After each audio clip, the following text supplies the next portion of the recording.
नमस्ते बच्चों, कैसे आप सब लोग? सब ठीक? बच्चों, आपने देखा है कि हम लोग केमिस्ट्री का सेशन स्टार्ट कर चुके हैं और आज हम करने वाले lecture 3 of the first chapter which is some basic concepts of chemistry. आप हल्का हल्का लर्न करना शुरू कर लिया होगा आप लोगों ने, ठीक है? तो अब जैसे मैंने पहले ही बताया है कि ये हम लोग 2023 और 24 के हिसाब से ही जो हमारा न्यू पैटर्न आया है वही हम फॉलो कर रहे हैं, ठीक है?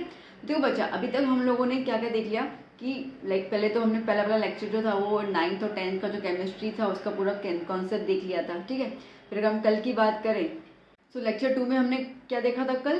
तो लेक्चर 2 में हमने देखा था कि यूनिट्स क्या होती हैं, एसआई यूनिट्स क्या होती हैं, उसमें से हम फंडामेंटल यूनिट्स फिर हमने देखा डिराइव कैसे कर सकते हैं, कन्वर्जन, ठीक है? तो मैंने आपको एक वर्कशीट भी दिया था।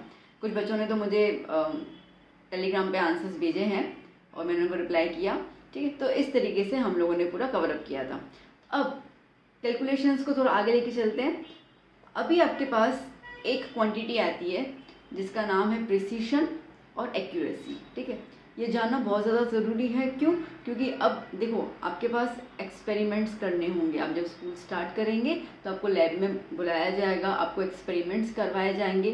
तो एक्सपेरिमेंट्स के अंदर हमें बस वैल्यूज़ आएंगी, ठीक है? तो वो वैल्यूज़ जो हैं वो वैल्यूज़ को हम प्रिसीशन और एक्यूरेसी में डाल देते हैं। मतलब देखो, अभी तक तो क्या होता था ना कि हम 10th में होते तो हम लोग ऑलमोस्ट एस्टिमेटेड वैल्यू लेते थे ना, एस्टिमेटेड। जैसे आपका भी अगर रिजल्ट आता है तो आपका आया समझिए कि 86.54%, तो आप सीधा बोलोगे 87%, ठीक है? ऐसे करके आप छोड़ दोगे। बट केमिस्ट्री में इतना हम लोग ना 86.54, ठीक है? तो जो ज़ीरो पॉइंट वाला जो गैप अपना रहता है, ओके, तो वो गैप जो रहेगा जितना ऑलमोस्ट कितना रहेगा 446, ओके, 0.46 का जो गैप रहेगा वो गैप जो है वो अपन ऐसे इसको लीव नहीं कर सकते हैं। तो इसके लिए केमिस्ट्री में पॉइंट का भी बहुत ज़्यादा इंपॉर्टेंस रहता है। केमिस्ट्री हो, फिजिक्स हो, ठीक है, उनमें पॉइंट 0 समथिंग का भी काफ़ी ज़्यादा आपको इम्पोर्टेंस रहता है। तो इसके लिए वो रीडिंग्स जो आप लैब में जाके करेंगे, ठीक है, वो रीडिंग्स कितनी प्रिसाइज है और कितनी एक्यूरेट है वो हमें बतानी होगी। तो पहले हमें ये मतलब समझना है कि प्रिसीशन का और एक्यूरेसी का मतलब है क्या, ठीक है? देखो, पहले हम बात करते हैं एक्यूरेसी की यहाँ पर। सो बेसिकली एक्यूरेसी मतलब क्या? देखो, वर्ड खुद आपको बताता है, एक्यूरेट होना, ओके? क्या होना? एक्यूरेट होना, एक्यूरेट। अब एक्यूरेट का मतलब क्या होगा कि आपके पास जो आपने वैल्यूज निकाली, जिसको हम कहते हैं मीन एक्सपेरिमेंटल वैल्यू, ओके, उसका डिफरेंस ट्रू वैल्यू से कितना है उसको हम लोग कहेंगे एक्यूरेसी। मैम एग्जाम्पल दीजिए। देखो बेटा, एग्जाम्पल मैं आपको दे रही हूँ ब्लीचिंग पाउडर का। अब ये ब्लीचिंग पाउडर का एग्जाम्पल इसके लिए लिया है मैंने क्योंकि आप वाकिफ़ हैं चैप्टर नंबर 2 क्लास 10th में ब्लीचिंग पाउडर के बारे में आपने थोड़ा बहुत स्टडी किया है, तो इसके लिए आपको पता तो है कि उसके अंदर जो इंग्रेडिएंट होता है वो क्लोरीन होता है, ठीक है? तो अब जब पहले मैंने वो लेके रखा है ब्लीचिंग पाउडर, ठीक है, तो मुझे उसमें पता है कि ब्लीचिंग पाउडर के अंदर क्लोरीन का अमाउंट कितना है, ये मुझे पता है। आई एम ए टीचर, मुझे पता है कि इतना अवेलेबल है, ठीक है? तो जिसके अंदर मैं आपसे ये कहूँगी द अमाउंट ऑफ क्लोरीन, मतलब मैं आपको बताऊँगी, मुझे तो पता है ये चीज़ का, ठीक है? So the amount of chlorine जो प्रेजेंट है वो है आपके पास लाइक 30.56%, ठीक है? इतना पॉइंट क्लियर हो गई, ओके? अब मैंने आपको दे दिया, आप लैब में आए हो, मैंने कहा कि ये रहा बच्चा आपके पास ब्लीचिंग पाउडर, और अब आप मुझे बताओ कि इसके अंदर क्लोरीन का अमाउंट कितना है, ठीक है? एक्सपेरिमेंट आपको बता दिया कि ऐसे से करना है और अब आप बता के दिखाओगे कितना अमाउंट ऑफ क्लोरीन इसके अंदर प्रेजेंट है। अब देखो, कभी भी है ना एक ही बार में आंसर आए और हम उसको जस्टिफाई करें, वो चीज़ पॉसिबल नहीं है, ठीक है? आपको कम से कम 2 या 3 रीडिंग्स लेनी होती है, मतलब 2 या 3 बार वो एक्सपेरिमेंट को रिपीटेटिवली परफॉर्म करना होता है ये चेक करने के लिए कि आंसर क्या आ रहा है। तो समझिए कि पहली बार में, ठीक है, पहली बार में आपने एक्सपेरिमेंट किया और उसके अंदर जो आपको आंसर मिला, ठीक है, वो आपको आंसर मिला 30.84%, ठीक है? फिर आपने दोबारा इसको रिपीट किया, फिर मैंने कहा कि 2 से 3 बार, एक्चुअली तो 3 बार रिपीट करवाते ही हैं कि भाई नहीं मुझे 3 वैल्यूज़ चाहिए। अपन अभी 2 एग्जाम्पल लेके चल रहे हैं, ठीक है। आपने फिर से एक्सपेरिमेंट किया और तब आपको जो वैल्यू मिला वो 30.78 मिला। इतना क्लियर हुआ? क्लोरीन का परसेंटेज इतना मिला। ओके, अब इन दोनों में से कौन सी वैल्यू एक्यूरेट है? तो मैंने एक्यूरेसी का क्या बताया, experimental value minus true value. ये जो मैंने आपको दिया है, ठीक है, ये जो मेरे पास है that is the true value. तो आप जब अपनी वैल्यूज़ लेके आओगे मेरे पास, ठीक है, तो मैं कैलकुलेशन कर लूँगी, मैं देखूँगी कि भाई इनकी जो एक्सपेरिमेंटल वैल्यू है, जैसे फर्स्ट वाले को मैंने देखा तो 30.84 में से मैंने 30.56 को माइनस कर दिया, ठीक है, तो मुझे मिल गया 0.28%। और जब आप दूसरी वैल्यू लेके आए तो दैट इज़ 30.78, उसको भी मैंने माइनस कर लिया 30.56 में से और मेरे पास आया 0.22%। अब आप बताओ, ठीक है, आपने जो ये 2 वैल्यूज़ मुझे दी उसमें से ट्रू वैल्यू के नज़दीक कौन सी वैल्यू है? डिफरेंस कितना है? 0.22। जितना कम डिफरेंस उतनी ज़्यादा एक्यूरेसी, मार्क माय वर्ड्स, ठीक है, जितना कम डिफरेंस उतनी ही ज़्यादा एक्यूरेसी। तो हम कहेंगे that difference is less, accuracy is more. Difference is less, accuracy is more. तो जो आपका कम डिफरेंस वाला वैल्यू होगा वो ज़्यादा एक्यूरेट होगा, तो इसको हम कहते हैं एक्यूरेट। एक्यूरेट मतलब होता है ना लाइक 100% के बहुत नज़दीक, that is the accuracy. Okay, जैसे कि आपका भी एग्ज़ाम हुआ था 10th का ना, तो आपने आंसर लिखा, ठीक है, अब आपके हिसाब से तो आंसर मैंने तो मस्त लिखा हुआ है, ठीक है, अच्छे अच्छे पेजेस भर दिए, ये कर लिया, वो आपने आंसर लिखा, बट वो आंसर जो की पॉइंट्स होने चाहिए, ठीक है, क्या उसके नज़दीक है?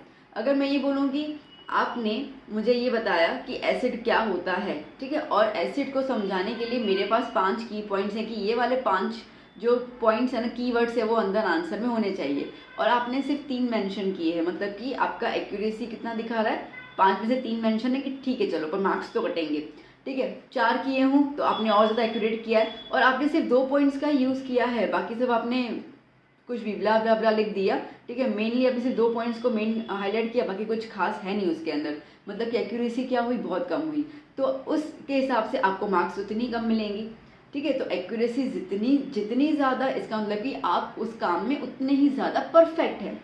तो यहाँ पर 30.78 जो है वो आपका परफेक्शन दिखा रहा है कि एक्यूरेसी जो है, ठीक है, उसके अंदर लाइक जितना कम डिफरेंस आया उतना एक्यूरेसी ज़्यादा।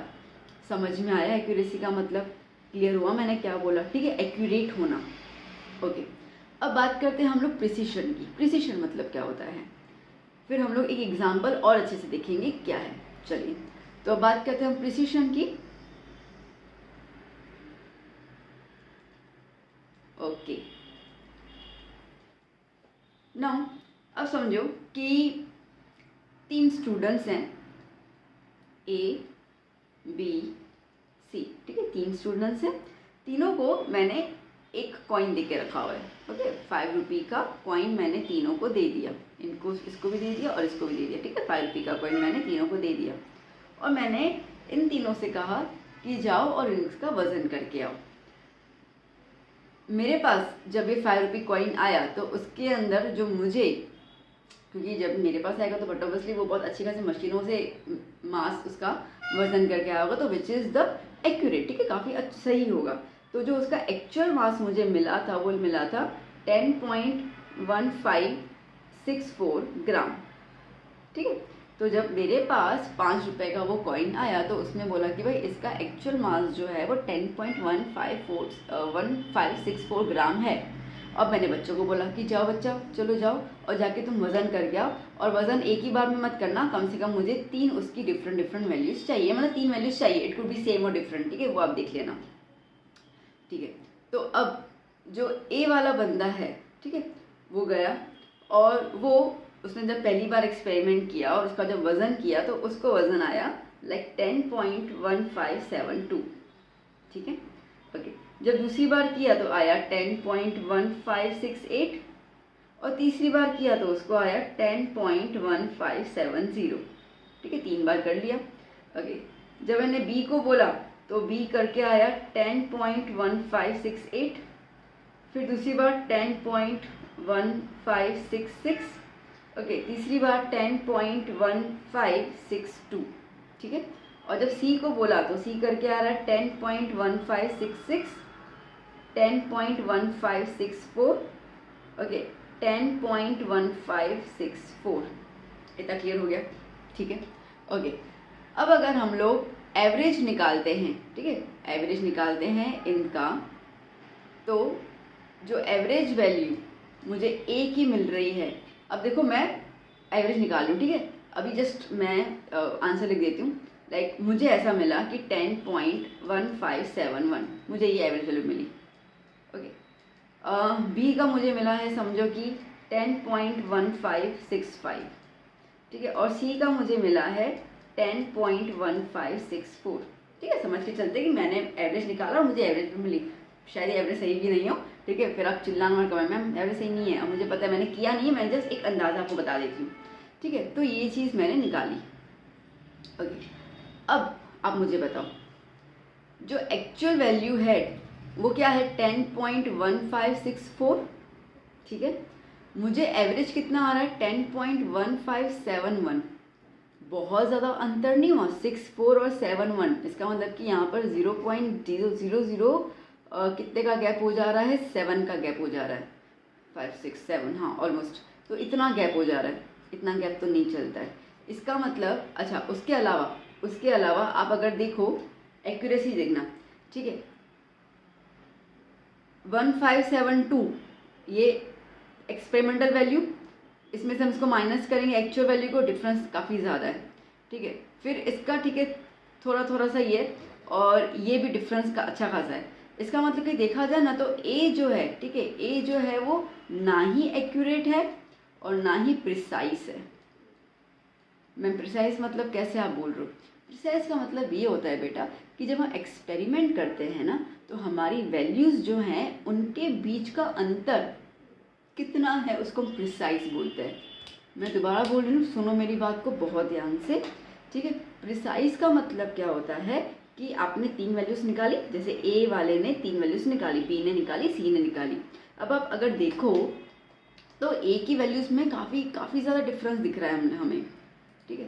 देखो जैसे कि यहाँ पे 68 है, यहाँ पे 72 है, तो बेसिकली देखा जाए तो लाइक 0.0004 का डिफरेंस आ रहा है, ठीक है। अगर हम यहाँ पे देखें तो 0.0002 का डिफरेंस आ रहा है, डिफरेंस काफ़ी ज़्यादा है, ओके। अब यहाँ पे देखो तो यहाँ पे सिर्फ लाइक 0.002, ठीक है, और यहाँ पर भी 0.004, ओके। यहाँ पे देखो तो ये 0.002 और ये देखो तो है ही नहीं, डिफरेंस ही नहीं है, ओके। तो बेसिकली क्या होता है, बेसिकली ये है कि जो आपने वैल्यूज़ निकाली उनके बीच का डिफरेंस, ठीक है, अगर ज़्यादा है तो प्रिसाइस नहीं कहलाएगा, ठीक है। डिफरेंस काफ़ी कम होना चाहिए। जैसे सी है, सी में 0.002 एक डिफरेंस आ रहा है और दूसरे का डिफरेंस ही नहीं आता, उसका रिपीटेटिव है। दैट मीन्स कि सी ने जो है वो बहुत सही सी रीडिंग्स ली हैं, बी और ए में रीडिंग्स का काफ़ी ज़्यादा गड़बड़ हुआ है, ठीक है। तो इसके लिए हम लोग कहेंगे कि ए तो एक्यूरेट भी नहीं है क्योंकि एक्चुअल वैल्यू से उसकी वैल्यूज़ में काफ़ी अंतर आ रहा है, तो ए एक्यूरेट भी नहीं है और प्रिसाइज भी नहीं है, मतलब प्रिसिशन भी नहीं है। बी जो है, बी आप देखो एक्यूरेसी दिख रहा है आपको, ठीक है, लाइक यहाँ पे 64 है, यहाँ पे 68 है, लाइक 0.002 का डिफरेंस है। ये 66 है, ठीक है, 64 है, अगेन 0.002, मतलब कि डिफरेंस काफ़ी कम हो जा रहा है। तो डिफरेंस कम, एक्यूरेसी ज़्यादा, तो यहाँ पे एक्यूरेसी दिखा रहा है, प्रिसिशन नहीं दिखा रहा है, वो क्लियर है, बट एक्यूरेसी दिखा रहा है। और सी जो है वो आपको एक्यूरेसी भी दिखा रहा है और प्रिसिशन भी दिखा रहा है, क्योंकि आपस में भी वैल्यूज़ कम है और जो एग्जैक्टली एक्चुअल मास है उसमें भी डिफरेंस काफ़ी कम है। तो जब आप इस तरीके से एक्सपेरिमेंट्स करते हैं जहाँ पे आपका प्रिसिशन वैल्यूज़ भी अच्छी हो और एक्यूरेसी भी मेंटेन हो, तो आपकी रीडिंग्स काफ़ी सही हो जाती हैं और उस हिसाब से आपके एक्सपेरिमेंटल मार्क्स जो हैं वो काफ़ी अच्छे हो जाते हैं। कह रही तो एक्सपेरिमेंट की बात है, हमारे पास कैलकुलेशंस जो रहती है जब आप न्यूमेरिकल्स करेंगे तो न्यूमेरिकल्स के अंदर भी इन तरीके की प्रिसिशन एक्यूरेसी पे ही मार्क्स मिलते हैं आपको, ठीक है। पता चला कि आपने एक न्यूमेरिकल सॉल्व किया और उसका आंसर जो चेकर है, एग्जामिनर है, उसके पास जो है वो कुछ और आप में काफ़ी डिफरेंस काफ़ी लेके आए हो, तो आपको मार्क्स उससे नहीं मिलने वाले हैं। तो that is all about the precision and accuracy. कुछ समझ में आया, क्लियर हुआ हम क्या बोल रहे हैं? अब मैं एक और एग्जांपल दे रही हूँ, इससे आपको अगर कोई डाउट है भी ना तो चला जाएगा। तो आइए एक एग्जांपल देख लेते हैं हम लोग, टेंशन मत लेना, बहुत अच्छा है। देखो मैंने यहाँ पे, ठीक है, 3 डार्ट्स बना दिए, वो तीर लगाते हैं ना, निशाना। ओके, देखो ये एक राउंड हुआ, ये दूसरा राउंड, और एक और अपन कर लेते हैं। तो मतलब 3 जगह पे हैं उसका। ओके, ये रहा डॉट। इतना क्लियर, कोई टेंशन नहीं। ओके, अब देखो एक्चुअली आप खुद बताओ, जब आप तीर मारते हो तो वो तीर का निशान कहाँ पे होना चाहिए? मैं मिडल में। अगर आपने मिडल में किया दैट मीन्स कि आप बहुत ऐसे शातिर मारते हो ना, बिल्कुल आपका तेज़ नज़र और निशान भी परफेक्ट है। दैट मीन्स कि एक्चुअल वैल्यू कहाँ पे होनी चाहिए? मिडल में, मिडल में, मिडल में। इतना क्लियर? हाँ मैम, ओके, इतना समझ आ गया कि एक्चुअल वैल्यू हमें पता चल गया कि मिडल होनी चाहिए। ठीक है, कोई दिक्कत नहीं है। ओके, सपोज कि स्टूडेंट ए है और उसने जब तीर चलाया, ठीक है, तो उसके जो तीर के निशान हैं वो यहाँ, यहाँ और यहाँ लग गए। ठीक है, फिर जो स्टूडेंट एक बी ले लेते हैं हम लोग, और स्टूडेंट बी ने जब लगाया तो समझो कि वो यहाँ, यहाँ और यहाँ लग गए। ठीक है, इतना ओके। और एक स्टूडेंट सी ले लेते हैं हम लोग, ठीक है, और स्टूडेंट सी ने जहाँ पे लगाया है वो हम लोग ले लेते हैं, एक यहाँ लगाया है, एक यहाँ लगाया और एक यहाँ लगा दिया, ये स्टूडेंट सी। इतना क्लियर हो गया? ठीक है, अब देखो बेटा, अब आप खुद सोचो और खुद समझो कि क्या है इसके अंदर। आपको ऐसा लग नहीं रहा है यहाँ पर कि ए जो है वो एक्यूरेट भी है और प्रिसाइज भी है? देखो एक्चुअल वैल्यू ये वाली है, वाइट डॉट। ठीक है, अब एक्चुअल वैल्यू से जो उसकी 3 ब्लू कलर के डॉट्स आए हैं वो काफ़ी नज़दीक हैं, मतलब कि एक्यूरेसी इज़ वेरी गुड। ठीक है, यहाँ से इतना तो क्लियर हो जा रहा है कि एक्यूरेसी जो है वो काफ़ी उसकी अच्छी है, इट्स गुड। और आप देखो बाकी के जो लाइक 3 जो उसने तीर कमान में जो उसने जो 3 निशाने लगाए, वो तीनों निशाने भी आपस में बगल बगल में, ज़्यादा डिफरेंस नहीं है। ठीक है, बगल बगल में है, बगल बगल में है, इसका मतलब कि उनके अंदर ज़्यादा डिफरेंस नहीं है। इसका मतलब कि प्रिसीशन भी कैसा है बेटा उसका? गुड। समझ आया? समझ आया? दोबारा बोल रही हूँ मैं, एक्यूरेसी का मतलब क्या होता है? एक्चुअल वैल्यू से एक्सपेरिमेंटल वैल्यू की जो दूरी होती है उसको हम कहते हैं एक्यूरेसी। जितनी दूरी कम उतना ही वो एक्यूरेट है। ओके, तो जो बीच वाला जो वाइट डॉट था और जो अब तीनों ब्लू वाले डॉट देखो तो उसके अंदर क्या हो जा रहा है कि जो 3 ब्लू वाले डॉट है वो वाइट डॉट के काफ़ी करीब है। दैट मीन्स कि एक्यूरेसी बहुत अच्छी है ग्रुप, मतलब स्टूडेंट ए की। अच्छा, और उसके अलावा जो उसे तीर बनाए ना, तो जब तीनों निशान लगा तो तीनों निशान भी बगल बगल में लगाए हैं। ठीक है, ऐसा नहीं कहीं एक है कहीं एक है, बगल बगल में लगाया। इसका मतलब कि उसका प्रिसीशन भी काफ़ी अच्छा है। डन। ग्रुप बी की बात करते हैं। देखो अब ग्रुप बी में देखो बेटा, एक्चुअली ठीक है उसका निशाना कहाँ होना चाहिए था? वाइट डॉट के वहाँ पर, सीधी सी बात है। ठीक है, इसका निशाना कहाँ होना चाहिए था? ये रहा वाइट डॉट, और उस जगह पे तो है ही नहीं, मतलब देखा जाए तो एक्चुअल से दूर हो गया। देखो एक्चुअल से ये तीनों दूर हो गए, दैट मीन्स कि एक्यूरेसी जो है वो इसकी कैसी है? पुअर। एक्यूरेसी कैसी है उसकी? पुअर, एक्चुअल से बहुत दूर है। हाँ, बट प्रिसीशन इसका काफ़ी अच्छा है। प्रिसीशन मतलब आप समझ गए अभी? ठीक है, क्योंकि उसने जब 3 निशान लगाए तो वो तीनों निशान बगल बगल में आए ना, बिल्कुल नज़दीक है, मतलब कि प्रिसीशन उसका अच्छा है बट उसका एक्यूरेसी अच्छा नहीं है। आई होप अभी आपको क्लियर हो रहा है कि इसका मतलब क्या होता है। सी की बात करते हैं हम लोग। ठीक है, फॉर सी नीचे लिख देती हूँ। अब आप देखो ये रहा इस बंदे का एक्चुअल वैल्यू वाइट। ठीक है, और इसके तो दिशाएं ही अलग हैं। ठीक है, सी ने तो अपनी अलग ही दिशाएं बना के रखी हुई है, ये यहाँ पे, ये यहाँ, ये यहाँ। ओके, तो बेसिकली एक्यूरेसी तो है ही नहीं, बकवास एक्यूरेसी है उसकी तो। ठीक है, तो एक्यूरेसी तो मतलब वर्स्ट देखा जाए तो, फिर भी पुअर लिख देती हूँ मैं। और अगर हम प्रिसीशन की बात करें तो वो भी घटिया है इसका। क्यों? क्योंकि एक जगह पे ही नहीं, एक तीर यहाँ लगा रहा है, एक तीर वहाँ लगा रहा है, एक तीर साइड में लगा रहा है। ठीक है, इसका मतलब कि उसकी जो प्रिसीशन है वो भी बहुत ज़्यादा खराब है। ओके, दैट मीन्स कि जो तीनों तीर लगा है, ठीक है, वो काफ़ी दूर दूर लगा है, तो नज़दीक है इन दोनों की वैल्यूज़ काफ़ी दूर दूर है। क्लियर हुआ? आई होप इससे आपको बिल्कुल क्लियर हो चुका है कि प्रिसीशन का मतलब क्या है और एक्यूरेसी का मतलब क्या है। ठीक है, एक बार रिकॉल कर दें। तो रिकॉल में ऐसा कहते हैं that accuracy is the measurement, okay, is the difference, accuracy is the difference between the experimental value and the actual value. ये वाला तीर वाला निशान दिमाग एग्जाम्पल दिमाग में रख देना। ठीक है, एक्सपेरिमेंटल वैल्यू जो तुमने एक्सपेरिमेंट किया है उसकी वैल्यू, और जो एक्चुअल वैल्यू जो मुझे पता है कि डार्ट सेंटर में लगेगा तो वो बिल्कुल सही बनता है। ठीक है, तो एक्चुअल और एक्सपेरिमेंटल वैल्यू का जो डिफरेंस होता है, जितना कम डिफरेंस उतना उसकी एक्यूरेसी ज़्यादा, तो उसको हम कहेंगे एक्यूरेट।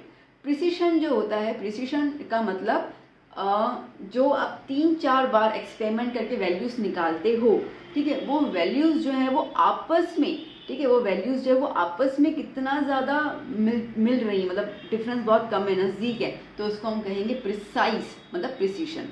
ठीक है, प्रिसीशन का एक्यूरेसी से लाइक एक्चुअल जो वैल्यू है उससे इतना ज़्यादा संबंध नहीं होता है। ठीक है, तो वो आपस में होता है। हाँ, अगर उससे संबंध जोड़ते हैं तो उसको हम एक्यूरेसी कहेंगे।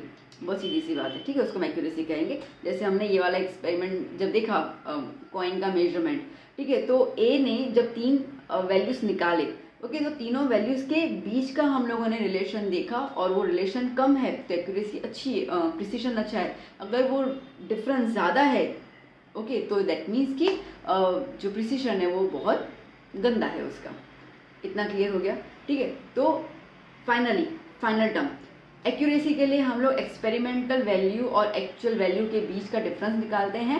प्रिसीशन के लिए हमारे जो एक्सपेरिमेंटल वैल्यूज़ होते हैं उनके बीच का डिफरेंस देखते हैं। अगर डिफरेंस कम हुआ उनके बीच का तो प्रिसीशन अच्छा है, अगर डिफरेंस ज़्यादा हुआ तो प्रिसीशन कम है। I hope now I am clear to everyone कि प्रिसीशन और एक्यूरेसी में डिफरेंस है क्या, मतलब कि दोनों के बीच में अंतर क्या है, क्योंकि साइंटिफिकली हम इन दोनों को ऑलमोस्ट जो है वो सेम समझते हैं, सेम मानते हैं। डन? क्लियर हुआ बच्चा? अच्छे से क्लियर हुआ ना? सो बच्चा, अगर हम एक्यूरेसी को डिफाइन करें, ठीक है, तो हम लोग क्या कह सकते हैं? The extent to which, like accuracy defined as the extent to which an experimental value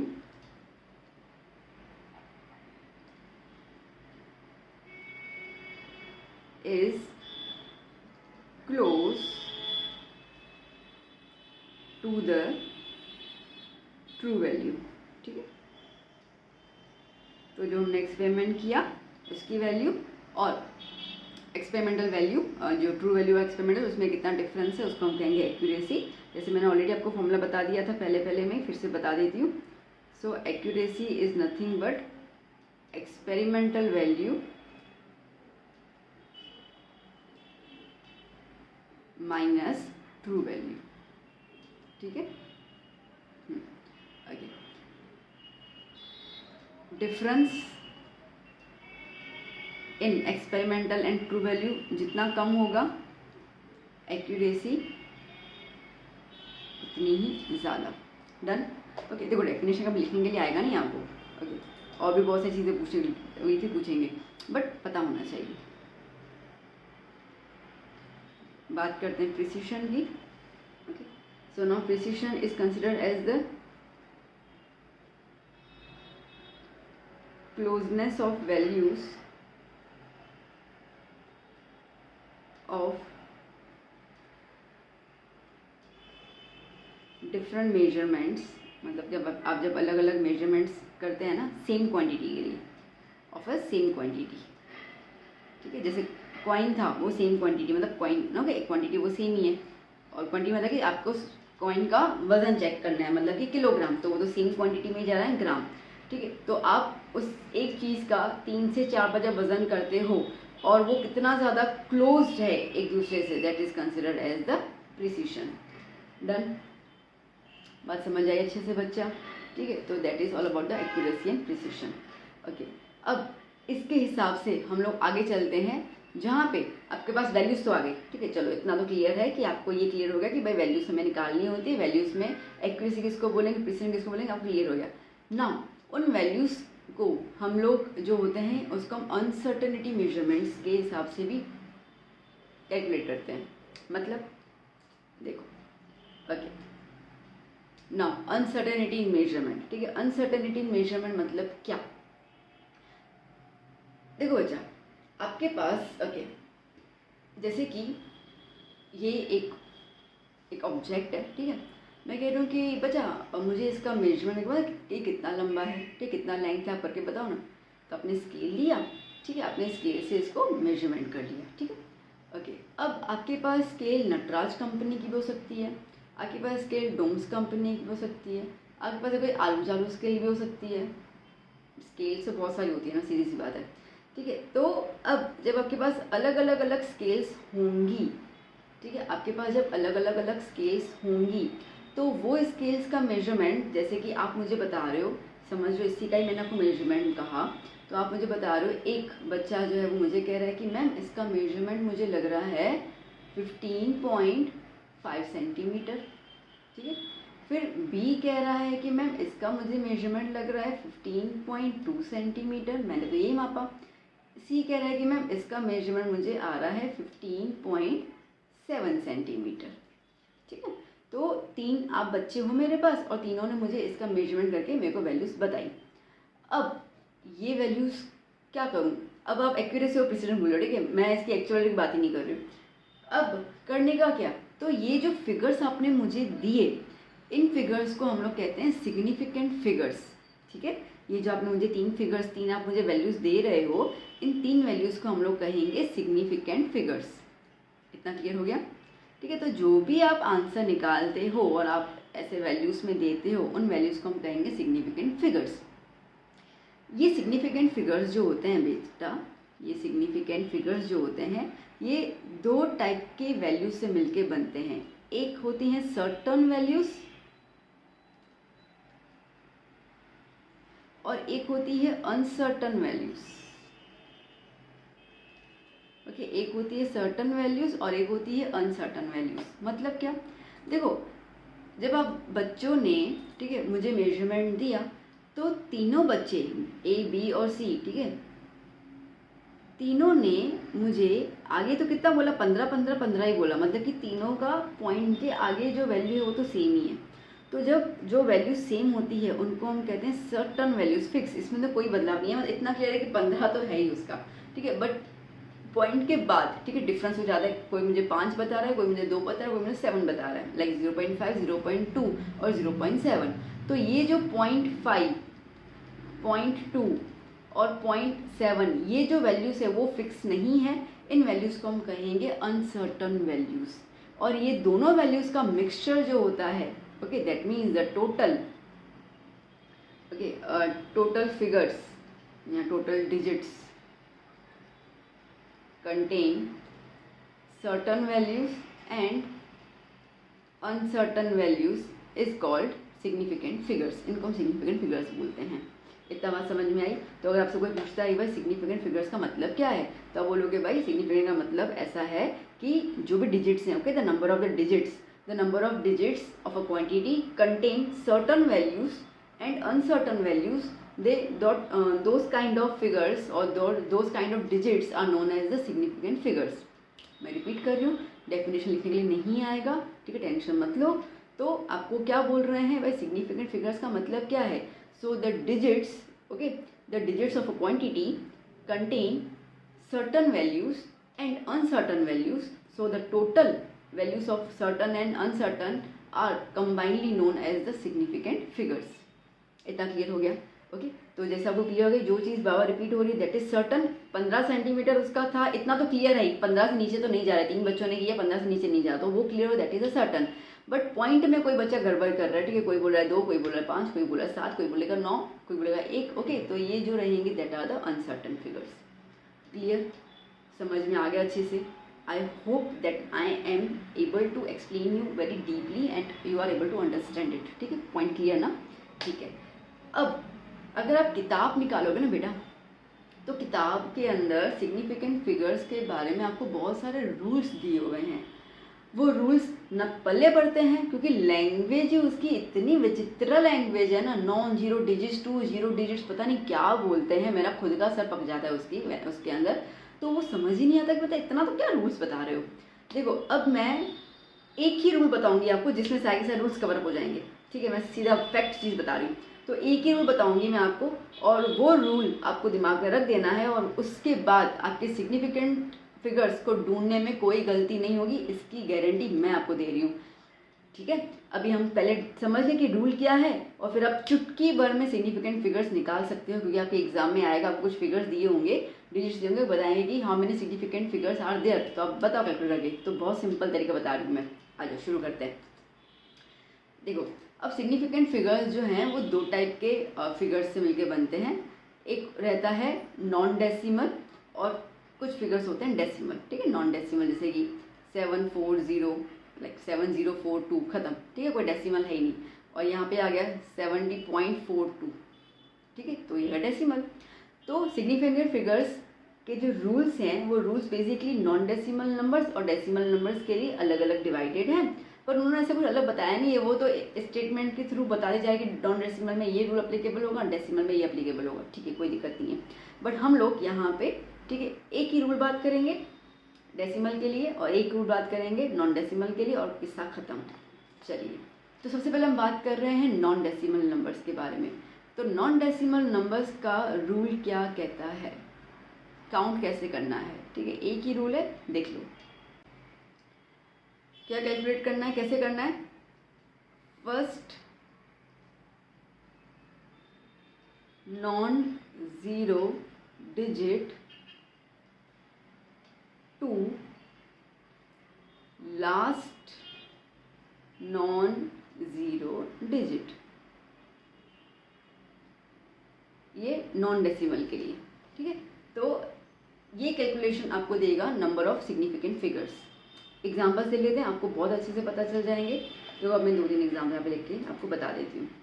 ठीक, जैसे कि मैं यहाँ पर एक एग्जाम्पल लूँ 7409। ठीक है, अब क्या बोला, first non zero digit, non zero मतलब कि जीरो नहीं होना चाहिए, बाकी कोई भी नंबर हो। तो आपके पास है 7 is a non zero digit. 2 कहाँ तक जाना है, लास्ट नॉन जीरो डिजिट। अब 9 भी तो नॉन जीरो डिजिट है। ठीक है, तो कितने नंबर्स हो गए, 1 2 3 4, कितने फिगर्स हो गए, 4 सिग्निफिकेंट फिगर्स। ठीक है, एक और एग्जांपल लेते हैं, टेंशन मत लो।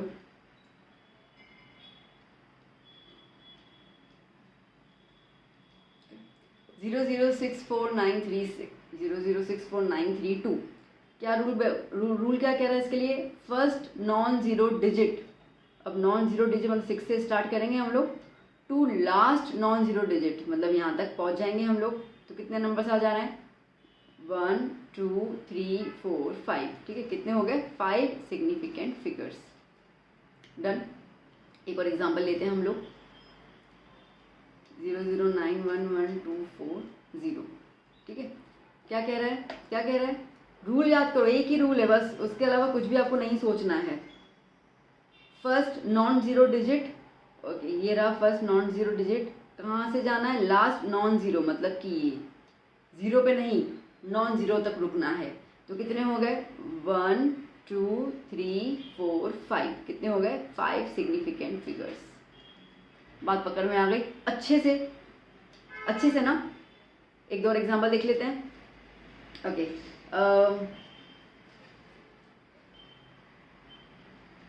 1466100 ठीक है। चलो रूल क्या कह रहा है, नॉन डेसिमल नंबर के लिए रूल क्या कह रहा है बच्चा, रूल क्या कह रहा है, रूल ये कह रहा है कि मैम आपको शुरू करना है फर्स्ट नॉन जीरो डिजिट, मतलब कि जीरो हो तो उसको अनदेखा कर दो, नंबर से शुरू करना है, कहाँ तक लेके जाना है, लास्ट डिजिट तक, बट नॉन जीरो तक ही लेके जाना है। तो ये रहा नॉन जीरो, उसके बाद तो जीरो जीरो आ गए, तो कितने आ गए इसके अंदर, 1 2 3 4 5, इसमें भी कितने आ गए, 5 सिग्निफिकेंट फिगर्स। डन, क्लियर बच्चों, समझ में आया।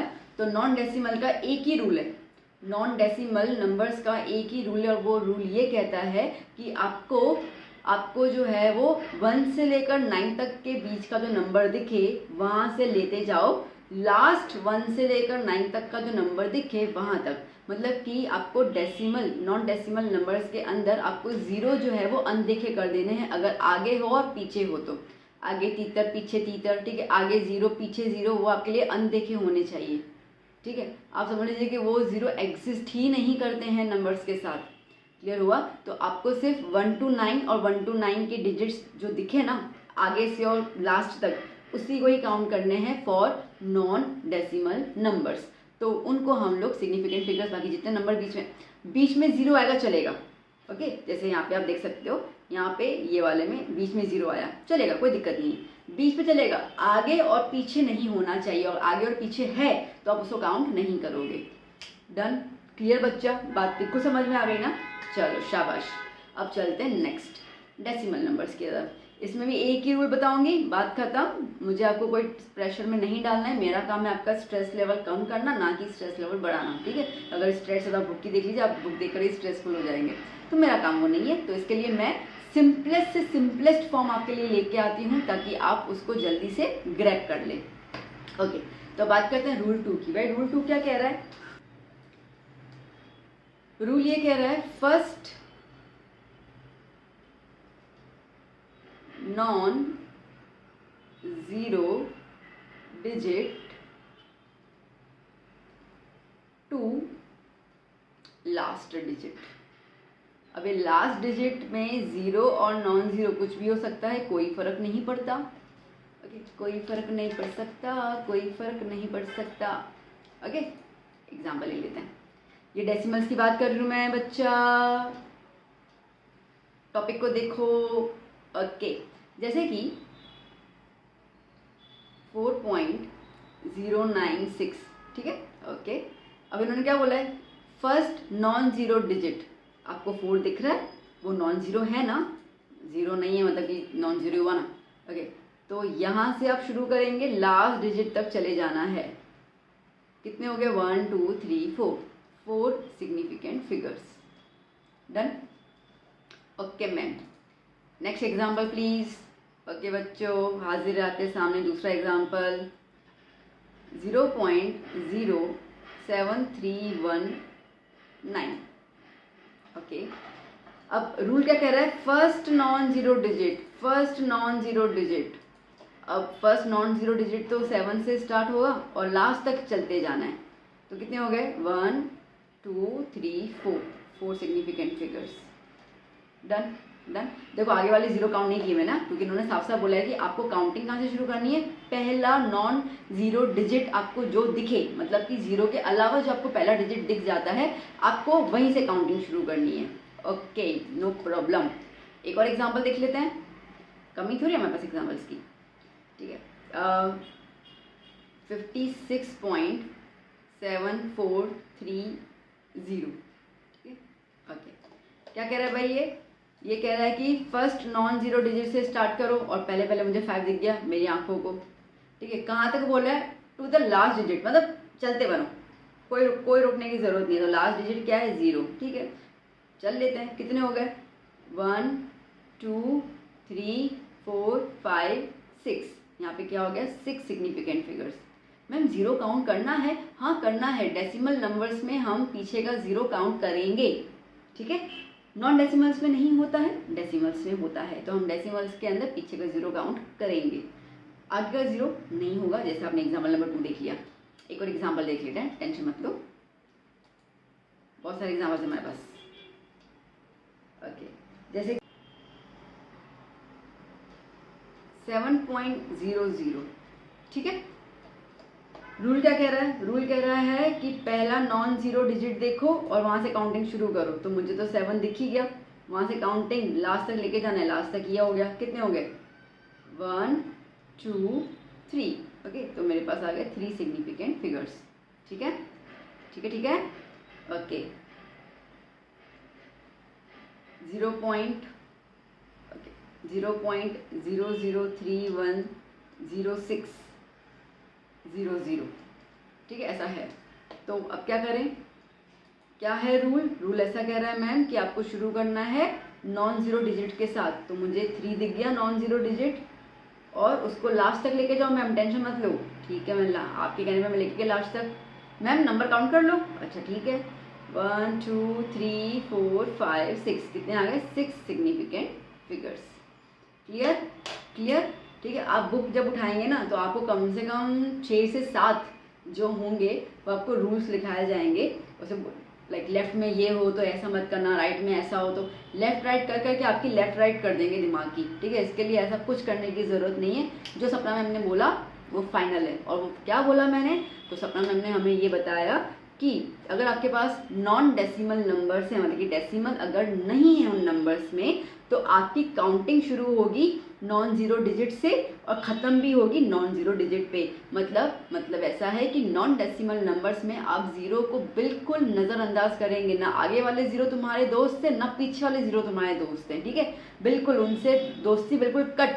अगर दोस्ती करी तो मम्मी चाटा मार लेंगी, याद कर लेना। ठीक है, तो नॉन डेसिमल नंबर्स के अंदर आगे के ज़ीरो पीछे के ज़ीरो किसी काम के नहीं हैं।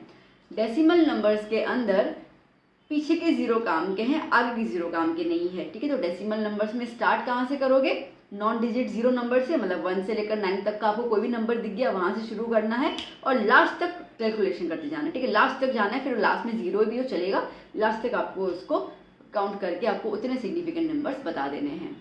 बहुत सिंपल सा रूल। और मुझे पता है कि जो बच्चे मेरे वीडियो देख रहे हैं उनको समझ में आ चुका है कि मैम ने क्या बताया, है ना? क्लियर हो गया? ईजी, अब तो ईजी लगा। ठीक है, तो सिग्निफिकेंट फिगर्स क्या होता है? सर्टन वैल्यू और अनसर्टन वैल्यू के बीच का काउंटिंग, उनको हम डिजिट्स को हम कहेंगे। और सिग्निफिकेंट वैल्यूज जो होती हैं वो दो पे डिवाइड होती है, डेसिमल पे और नॉन डेसिमल पे। नॉन डेसिमल के रूल मैंने बता दिया, डेसिमल का रूल मैंने आपको बता दिया। डन? क्लियर? ओके बच्चों, अब decimal clear, non decimal clear. अब हम बात करेंगे साइंटिफिक नोटेशंस की। साइंटिफिक नोटेशंस मतलब कि जो 10 पावर होता है ना, 10 पावर 3, 10 पावर -3, ठीक है, उनमें हम लोग कैसे कैलकुलेट करेंगे सिग्निफिकेंट फिगर्स? कोई फर्क नहीं पड़ता। ठीक है, देखो आपका साइंटिफिक नोटेशन कैसा आएगा? n इंटू 10⁻n, ऐसा कुछ नंबर होता है। जैसे सीधा सीधा मैं एग्जांपल ले लेती हूँ, मेरे को आपको कुछ भी तकलीफ में नहीं डालना। जैसे कि मेरे पास नंबर है 2.653 इंटू 10⁻4। अच्छा मैम, इसमें सिग्निफिकेंट फिगर्स कैसे कैलकुलेट करेंगे? सबसे पहली चीज़ ये है कि 10 टू द पावर कुछ भी हो उसको काउंट करना ही नहीं है, कभी भी नहीं। ठीक है, तो इसका मतलब कि आपको जो भी देखना है वो यहीं पर ही देखना है, 10 टू द पावर नहीं काउंट करना है। तो पॉइंट क्लियर।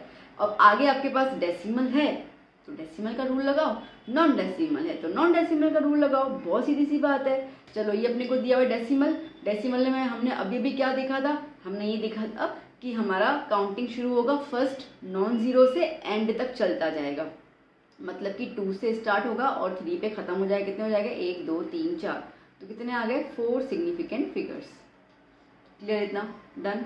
Yes ma'am. एक और एग्जांपल ले लेते हैं हम लोग। ओके, जैसे कि 6.626 इंटू 10⁻34। चलो बताओ, जल्दी बताओ। सोच लिया? बता दिया? खुद को तो बता दिया। ठीक है, चलो कितने होंगे? 1 2 3 4, 4 सिग्निफिकेंट फिगर्स। चलो एक और देख लेते हैं हम लोग। 6.02 इंटू 10⁻23। चलो बोलो फटाफट से, जल्दी बोलो, दिमाग में लाओ, क्या आंसर होगा? बिल्कुल सही, 3 सिग्निफिकेंट फिगर्स। ठीक है, 1 2 3 खत्म। चलो एक और एग्जांपल देख लेते हैं। 1.097 इंटू 10⁻5 सेंटीमीटर पावर माइनस। ठीक है, जो भी है, कितने होंगे मैम? 1 2 3 4, 4 फिगर्स। देखो अब ना 99.9% बेटा, अगर आपके पास पावर वाले नंबर्स होते हैं ना, ऐसे पावर वाले, तो वो आपको डेसिमल वाले ही देंगे। ठीक है, पावर वाले ऑलमोस्ट डेसिमल वाले ही होते हैं। 99.9%, 0.01% में कुछ बदलाव आ जाता है। ठीक है, ओके एक और देख लेते हैं हम लोग। 5.29 इंटू 10⁻⁻9 क्या है मैम? 1 2 3। ठीक है, 3 significant figures. Done? Clear? I hope कोई डाउट हुआ नहीं होगा इसके अंदर, ठीक है। हाँ, अब अगर मैं आपको बताती नहीं साइंटिफिक नोटेशन का तो आपको ज़रूर डाउट होता कि यार 10⁴ और 10 लाइक +4 है और माइनस में जाए तो कहाँ जाएंगे, तो उनको तो गांठना ही नहीं है, ठीक है। गांठना मतलब कि उनको ध्यान ही नहीं देना है, क्योंकि वो एग्जिस्ट नहीं करते हैं। तो आपके पास सिर्फ जो आगे नंबर्स है वो एग्जिस्ट करेंगे, ऑलमोस्ट डेसिमल में होंगे। डेसिमल का रूल कहता है नॉन ज़ीरो से शुरू करना है और एंड तक चलते जाना है। Done, clear, okay. नाउ एक और चीज़, कुछ बच्चों को साइंटिफिक नोटेशंस लिखने में अभी भी तकलीफ होती है। हालांकि ये आपको 8th स्टैंडर्ड में सिखाया गया था, मैथ्स में चैप्टर नंबर 12 था, पावर्स एंड एक्सपोनेंट्स उसके अंदर, बट फिर भी शायद मैंने देखा है कुछ बच्चों को ना पावर 4 है, -4 है, ऐसे लगाना नहीं आता। तो क्यों ना साथ साथ में लगे हाथ तो वो भी देख ही लें। आता है तो बहुत अच्छी बात है, नहीं आता तो सीख लेंगे हम लोग। तो एक टेक्निक अभी सिखा देती हूँ, फिर मैं हम आगे अपने मेन पॉइंट पे चलेंगे। चलिए आइए बच्चों, देखते हैं कि नंबर्स को साइंटिफिक नोटेशन में कैसे लिखा जाता है। देखो बच्चों, अब क्या है, 15 लाइक 1 5 और कितने ज़ीरो है, 4 ज़ीरो हैं। साइंटिफिक नोटेशन का रूल ये कहता है कि आपको डेसिमल लगाना है, नहीं है तो, और अगर है भी तो आपको उसको अरेंज करना है। अरेंज कैसे करना है, लगाना कैसे, ठीक है। रूल ऐसा है कि डेसिमल के आगे एक ही नंबर होना चाहिए जो 1 to 9 के बीच वाला होना चाहिए, मतलब कि नॉन ज़ीरो डिजिट होना चाहिए, ठीक है। तो डेसिमल के आगे जो है वो नॉन ज़ीरो डिजिट होना चाहिए। अब आपके पास जो फर्स्ट नंबर मैंने आपको दिया इसमें तो कोई डेसिमल है ही नहीं, कहीं पे भी आपको पॉइंट नज़र नहीं आ रही है, हाँ ठीक है। पर मुझे इतना पता है कि मुझे 1 के बाद डेसिमल लगाना है, तो मैं लगा के लिख देती हूँ, और उसके बाद ठीक है 10 to the power लिख दूंगी मैं। अब कहीं पे कोई डेसिमल नहीं है तो हम अज्यूम करेंगे कि डेसिमल जो है वो यहाँ पर है, पीछे की तरफ है, और उसको 5 तक लेके जाओ।